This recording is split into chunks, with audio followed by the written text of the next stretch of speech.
My GTA chums, what's the difference between the Dewbauchee JB700 and 700W? Well, there's only one way to find out, and that is to purchase both of them. Woof. Is it really worth the extra 800,000? But they're both on discount this week. Right, so here is our DB7W on the left-hand side, and the JB700 on the right. So the one on the right is a quarter of the cost at $250,000. So looking at it, they are both identical except for the guns on top, which aren't in the 700W. They're hidden, I assume. But the seats are exactly the same, and the steering wheel's the same. Dashboard-wise, there's a bit more walnut in the 700W than the 700. I think that's all I can see, really. They're otherwise identical, so let's modify the 700W to see if there's any differences there.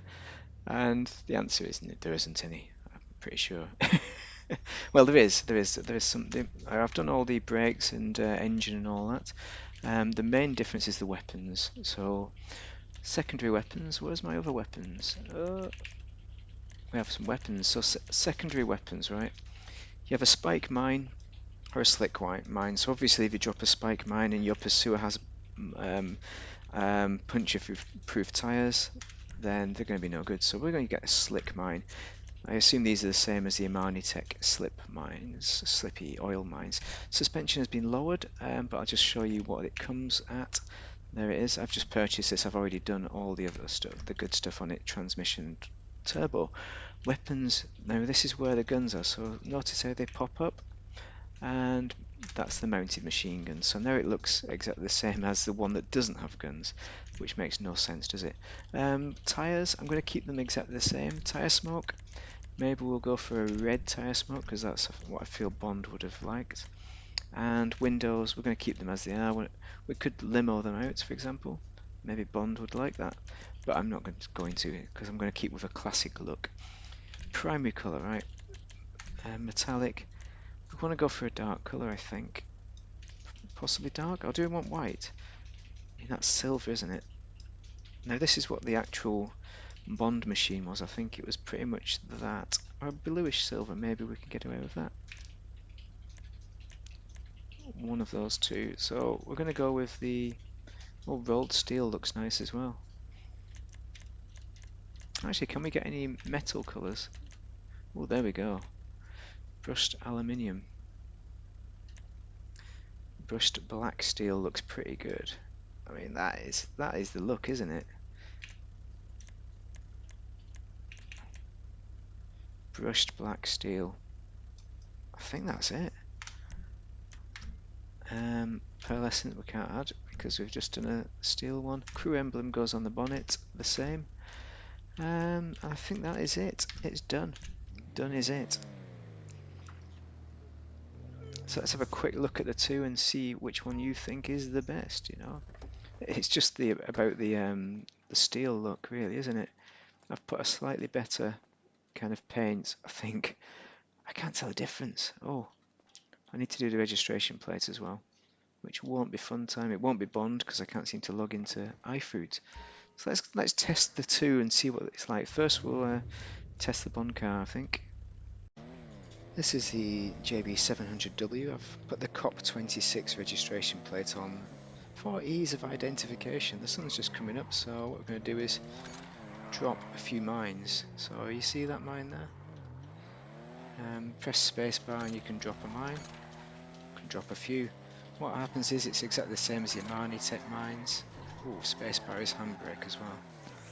Exactly the same as the Tech mines, so this is what happens. Yeah, stops you from cornering. Don't worry, the windows are not bulletproof. So you've also whoa. You can also get your weapons out by rotating, and we get the machine gun. Unfortunately, these don't go away when they're away. So watch this.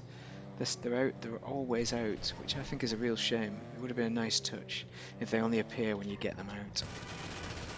They're pretty good. You know, they're not at the right height for shooting drivers out of cars, and they're reasonably close together in order to get them on target. So the slicky mines, the slick mines are going to be pretty good for escaping from the police. Just going to shoot some more cars until the police come. Decent range, not bad that. Here's the police. Right, I got them already. That's pretty cool. It drives exactly the same as the 700, the 700W, so I'm not sure there's any difference between the two. Let's get the police on R6 and see what they want to do. Die, it appears. What's that? Rent-a-car. See if they come out. There we go. Oh, you see they're shooting me now. We don't have bulletproof windows. We do have 4 stars though. So spacebar for the mines, which unfortunately is the same as a handbrake. There we go. Whoa. Too busy watching to see if the police hit my slick mines. That's very nice. So we can easily escape from the police once they've dropped a few slick mines. We've got bulletproof tyres, but then you can have that on the 700 as well. The 700W, W means weaponised, doesn't it? It must be. And the original, the 700, is supposed to be a decommissioned version, basically. So we should see the same performance from missiles, so we'll have a look at that next, but we'll see how they are in a drag race, shall we? That would also be ideal to see what the difference is. Well, both cars feel the same, but there's only one way to find out which one is faster, if any. Drag race. So on the left hand side we have the DB700W, that's the weaponised version. On the right hand side the cheap, quarter of the price version, the 700 base unit. So they both have the mark pretty quickly, pretty level on the flat there, and the 700W, the weaponised, just about pips it, just under 19 seconds and dead on 19 seconds for the 700. But I think it might just be the start. I tried to just do a very basic takeoff to make them equal, but I think they're probably equal in fairness to both of them. I don't think there's a great deal of difference. How many RPGs can a DB700W take? 1.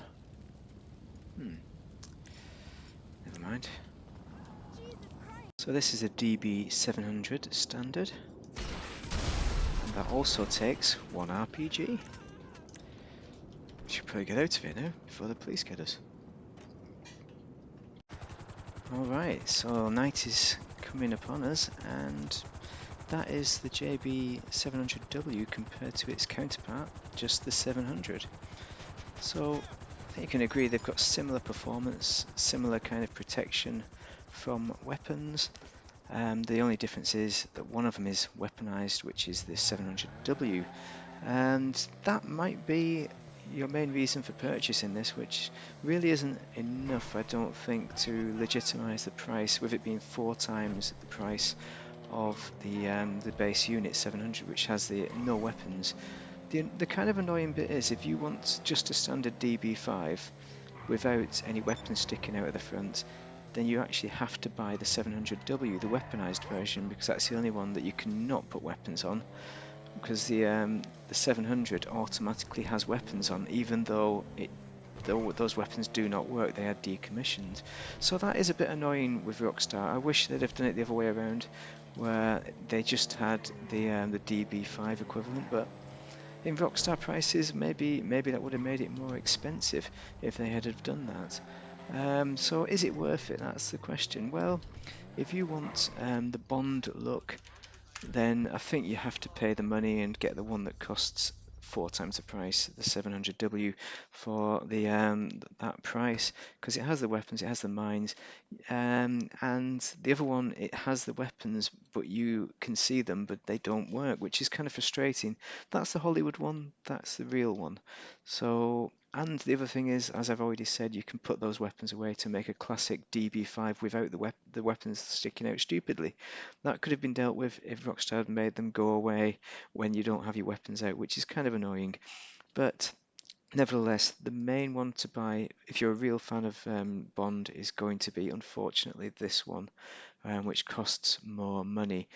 And yeah, I think the other one, you can still buy it. You can still add it to your garage to have a Hollywood garage. Yes, definitely a film garage. It's not a Hollywood film, or it is now, maybe. But yeah, yeah, that's pretty much it. There's not a lot of different other than the sticky mines and the weapons. So if we compare it just as a car for compared to present day cars, well, the mines are exactly the same as the Imani Tech mines. So for 1.1 million, that is expensive if you look at the Imani Tech stuff. Yes, you need to pay another 300,000 quid for the guns and the mines, but it's kind of similar with the Imani Tech. With the Imani Tech, you have extra armor against missiles once you put the armor on, and you also have the missile lock-on jammer. So for that reason, you want to buy an Imani Tech if you want it just for the weaponization performance-wise. But if you want a Bond car, it has to be one of these two. That's the only choice, obviously. So I'll leave you to make your own minds up on which one you choose. But if you found this useful, then do drop a like and a subscribe. But for me, I think I'm kind of glad I've got the one for a million. Um, but I wish I'd have bought this first time and not bought the other one to begin with. But then again, I was broke when I bought the first one, and $250,000 is a bargain for a car that looks like a Bond car. So yeah, two of them are legitimate, and it's up to you which one you choose. Thanks for watching anyway. Have a great Friday and weekend. Thank you very much for watching.